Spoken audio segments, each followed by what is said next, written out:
नमस्कार, मैं हरदीप कौर टिवाना, संगीत टीचर। मेरा आज का विषय है नाद।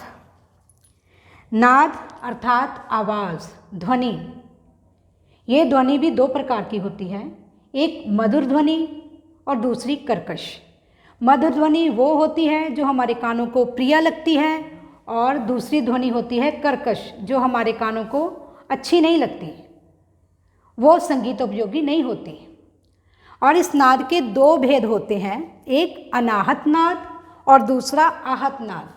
अनाहत नाद वह नाद होता है जो बिना किसी आघात के उत्पन्न होता है। इसका संबंध दुनियावी संगीत के साथ नहीं है, इसका संबंध देवी देवताओं से है, सिमरन से है। जैसे जो पहले समय में भगवान का नाम लेते थे, तपस्या करते थे, उसमें इस नाद का प्रयोग होता था। जैसे कि हम जब भगवान का नाम लेते हैं, हम अपने इसको पहचान के लिए अपने कानों पर उंगली ऐसे रखकर आप इसका अभ्यास भी कर सकते हैं। देखना कि एक अंदर बिना घात के एक आवाज़ उत्पन्न होती है, वो अनंत स्वरूप की आवाज़ होती है। उसमें जब हम बैठकर भगवान का नाम बिना कोई शब्द बोले भी, तब भी हमारी जो लिव है परमात्मा के साथ लग जाती है। और दूसरे है आहत नाद। इसका संबंध संगीत से है और इसकी उत्पत्ति किसी न किसी आघात के द्वारा ही होती है। बिना आघात के ये नाद उत्पन्न नहीं होता। ये भी दो तीन प्रकार से होता है, एक आवाज़ के द्वारा, जैसे कि फॉर एग्जांपल ये हारमोनियम पड़ा है। इस हारमोनियम में जब भी हमने नाद की उत्पत्ति करनी है, आवाज़ चाहिए, तो इसमें पहले हवा भरनी पड़ती है। जैसे पहले ये आवाज़ नहीं आ रही, अब मैंने हवा भरी,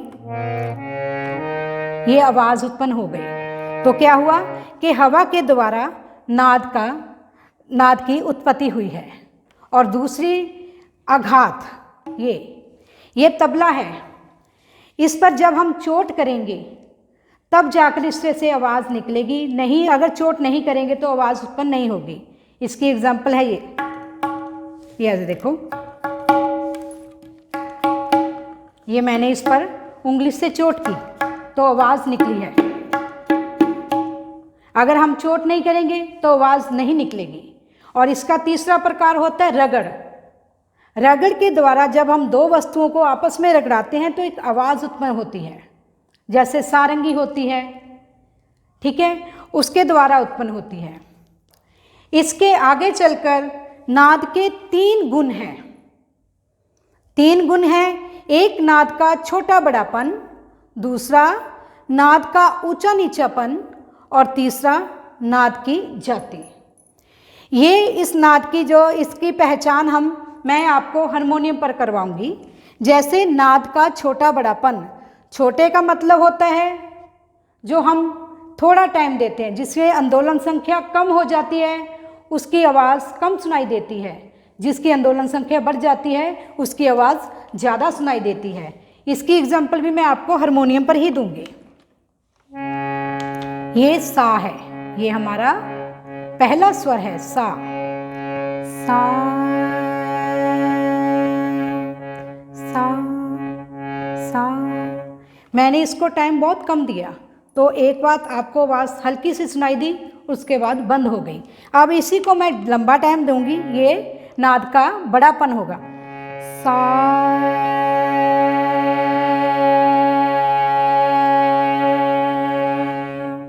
ये काफ़ी टाइम तक आपको इसकी आवाज़ सुनाई देगी। ये क्या है कि इसको मैंने ज़्यादा टाइम दिया तो इसकी आवाज़ लंबे टाइम तक रही, और जिसको मैंने कम टाइम दिया उसकी आवाज़ कम, उसमें वो जल्दी ही ख़त्म हो गई। दूसरा है नाद का ऊंचा नीचापन, ये भी इसी में ही है। जैसे इसमें होता है कि सा से ऊंचा रे से ऊंचा गा। ये कैसे? ये भी आंदोलन संख्या के द्वारा ही होता है। जैसे सा की आंदोलन संख्या 240 है।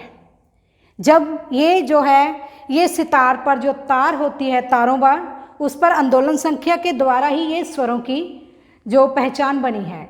जब जो एक स्वर की 240, यानी एक तार को हमें ऐसे झंकृत किया तो आवाज़ जितनी बार वो तार हिली उतनी उसकी आंदोलन संख्या बन गई।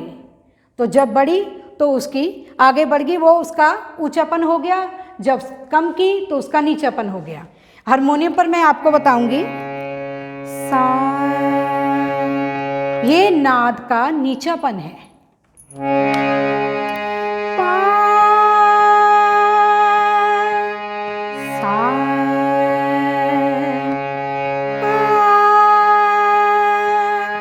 ये ऊंचापन है, ये सा से ऊंचा है। इसकी आवाज़ अब जब आप ध्यान से सुनोगे तो आपको कानों को पता चलेगा कि मैंने जो पहले स्वर लिया उसकी आवाज़ नीचे थी और जब मैंने दूसरा स्वर लिया उसकी आवाज़ तीखी थी, तीखापन था उसमें। तो वो क्या था? नाद का ऊंचापन। अब तीसरा इसका गुण है नाद की जाति। इसका संबंध है जाति से। जाति का मतलब कि आप बिना देखे, जैसे एक फॉर एग्जांपल बिना देखे आपको आवाज़ सुनाई देती है तो आप देखते हो कि ये आवाज़ कानों को सुनाई देती, कहते हैं हाँ ये हारमोनियम की है, नहीं ये तबला बज रहा है, नहीं ये सितार बज रही है। अगर हम दूसरे तरफ से भी लें कि हम घर पर बैठे हैं तो बाहर से देखते हैं, हमें बाहर नहीं हम निकले फिर भी हमें पता चलता है कि बाहर कोई स्कूटर आकर खड़ा है, नहीं कार खड़ी है, ये ट्रक की आवाज़ है। उनकी आवाज़ों से हमें पहचान होती है। ये नाद है, नाद की जाति है कि हम इस नाद के द्वारा पता चल जाता है कि किस चीज़ की आवाज़ है। जैसे ये हारमोनियम की है, हमने बोल दिया ये तबले की है। आज मैंने दो ही साज रखे हैं, इसके अकॉर्डिंग ही मैं आपको बता रही हूँ। सितार जब आगे चलकर तो फिर मैं आपको सितार के अकॉर्डिंग भी बताऊंगी। जैसे हमने ये, इससे क्या होता है, नाद के द्वारा रूप बनता है, संगीत की शुरुआत होती है।